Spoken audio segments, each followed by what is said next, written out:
I'm Dr. Lindsay Doe, and this is Sexplanations. I've wanted to do an episode about sex offender registries because I think a lot of people put the words together, sex offender registry, and think, got it, this is a sexual abuse perpetrator list. If the registry comes up in conversation, it's usually as a warning. Be careful, you don't want to end up on the sex offender registry, or did you hear so-and-so is dating someone on the sex offender registry? There usually isn't a deeper understanding of what it really means. I want us to know more because these registries affect a lot of people and their sex lives. TLDR, registries cause more harm than good.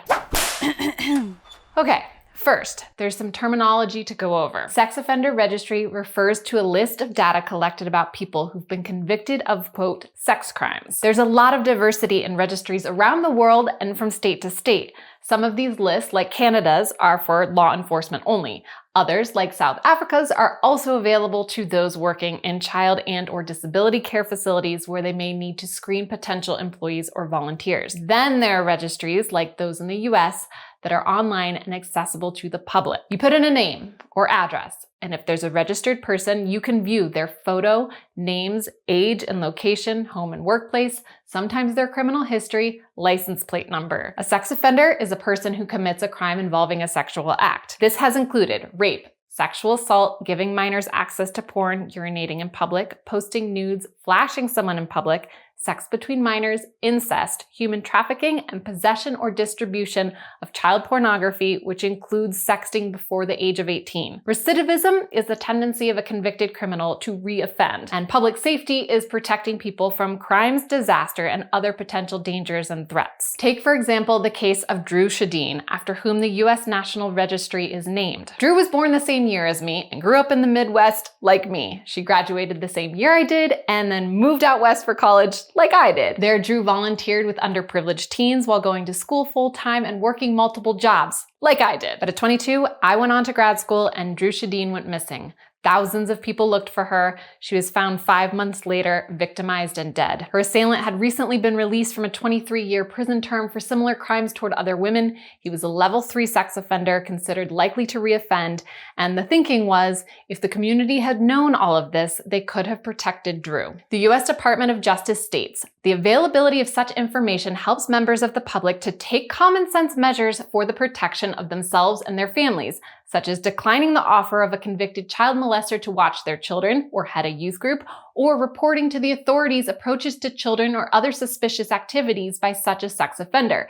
Here as well, the effect is salutary, beneficial in relation to the sex offenders themselves, since knowledge by those around them of their sex offense histories reduces the likelihood they will be presented with opportunities to reoffend. In short, the thinking is that this registry gives citizens a heads up so that they can help limit opportunities for future sex crimes to happen. But according to 4 separate research studies, most sex offender registries do not increase public safety in this way, they decrease it. How is this possible? Organizations like Safe and Just Michigan and Human Rights Watch explain that registries create a false sense of security, harm offenders, which leads to a higher rate of recidivism, misuse resources, and disincentivize reporting so fewer offenders are known and accessing treatment. False sense of security. We think that the list includes all the sex offenders out there and that if people around us aren't on the list, then we're safe. In reality, most people who commit sex crimes aren't registered.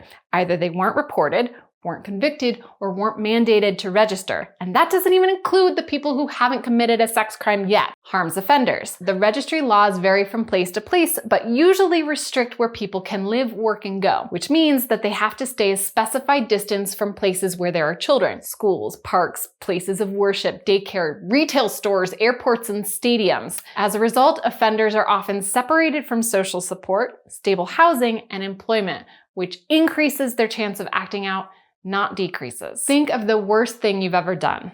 Imagine having to post a sign in your window and online, a liar lives here, or a thief lives here. How would you come to see yourself if something you did once or 100 times became a court-mandated identity, who you are to the world? Imagine how others might treat you. how you could be bullied, discriminated against, or killed. A 2012 study published in the International Journal of Offender Therapy and Comparative Criminology by Lasher and McGrath found 40 to 60% of registered sex offenders reported negative psychological consequences. 30% reported job loss, 20% reported being threatened or harassed, 16% reported harm to their families, 14% harm to their property, and 8% physical assault or injury enacted upon them. Some of you may be thinking, who cares if it stops someone from getting raped? It doesn't stop someone from getting raped. Research studies by Prescott and Rockoff, Sandler, Friedman, and Socia, and Amanda Egan found that public sex offender registries are not effective in this way. Misplaced resources. Human Rights Watch states sex offender registries are focused on preventing recidivism when instead the focus should be on deterring the first offense from ever happening. The recommendation is to put resources toward prevention and/or evidence-based treatments and recovery for the victims and the people convicted of sexual offenses. I found the estimated cost to put registries in place just that first year.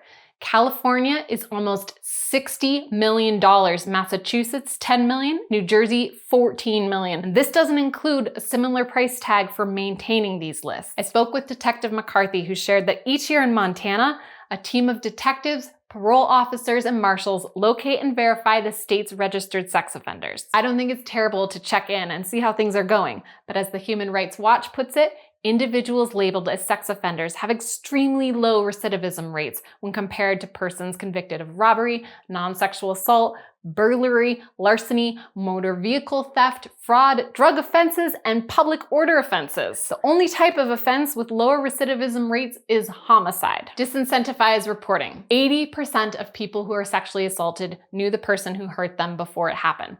Oftentimes, they're related or acquainted, and the survivor doesn't want to ruin the person's life by speaking up. If I report someone in my household is abusing me, I could be separated from my family, possibly have to move, the income would change, our lives would be disrupted, and I'd likely lose the relationship with that person, even though they're also the perpetrator. It may be hard to imagine, but people don't always want the perpetrator to go away. They want them to stop hurting them, to heal, and to have a good relationship, so they don't report. So what's the solution? The main revision suggested by professionals in sex offender treatment is to shift from offense-based registries to risk-based, meaning we should take people off the public-facing lists who aren't at risk of reoffending and focus resources on those who are, regardless of what they've done in the past. Second, it should be therapists and counselors trained in sex offender risk assessments who determine risk and design recovery plans, not the law enforcement or the public. Third, we need to work on language, find ways to talk about what a person has done without stigmatizing and shaming them. Lastly, we all need to acknowledge that this is a very complex issue. Sexual assault can be traumatic.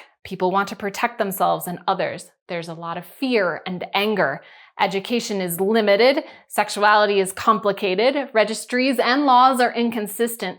People experiment. 1 in 4 offenders are under 18 years old. Sometimes kids are tried as adults. We all make mistakes. Some are violent, some aren't. I need you to stay curious. How do we protect and not harm?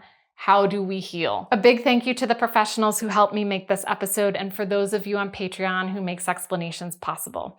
This topic took a long time to understand and process. I shut down a lot reading case after case, but it matters, and I'm grateful for your help in making it happen.